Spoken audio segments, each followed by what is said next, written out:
We've got this issue where assets end up in a trust, but because of the high income tax rates of the trust, the trustees, very often you read older trusts, and it wasn't wrong at the time, but what these trusts often say is, I direct my trustee to distribute the net income of the trust annually to the beneficiary.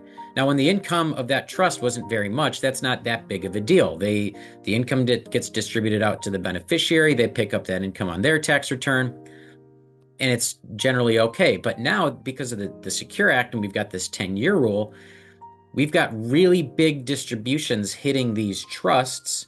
And if under an old-fashioned trust, what does the trustee have to do? They've got to distribute that income out to the beneficiary. Good income tax result.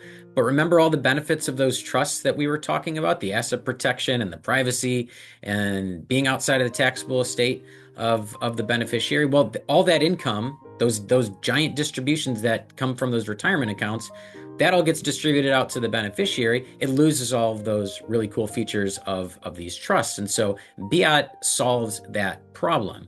It allows the income to stay within the trust, receive all of that protection, the estate tax, being outside of the taxable estate of the beneficiary, the asset protection, the privacy. It allows it to keep all that without having to distribute the income annually to the beneficiary. So we can keep that income, which, remember, those are the distributions from those retirement accounts, and maybe even capital gains or dividends, things like that.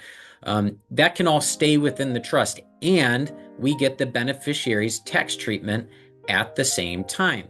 In this case, depending on the makeup and how much those IRAs, 401ks are, which or both of the spouses have those accounts, and the makeup of the other assets, this could be a prime case for the retirement benefit trust that I was talking about, where we set it up, we have the beneficiary designation set up, sometimes with the spouse as the primary beneficiary, but the ability to disclaim. Sometimes we'll go right to a trust within the retirement benefit trust. It really depends on the circumstances, and that's what we talk about with you when we're designing this.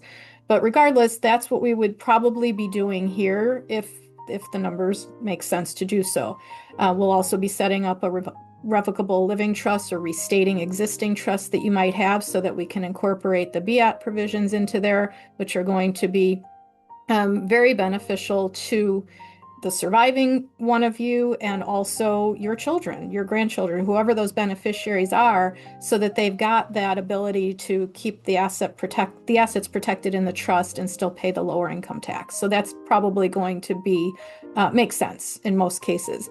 Depending on the life insurance, maybe we set up an ILIT, an irrevocable life insurance trust, to either transfer that insurance into. Sometimes we're looking at purchasing new insurance, maybe to fund if we know we've got an estate tax and we have assets that don't really want to have to sell to pay that estate tax. Oftentimes setting up an irrevocable life insurance trust, and that trust purchasing a new policy, really for the purpose of funding that estate tax liability, paying it, can often be very beneficial to the family. So we'll look at that.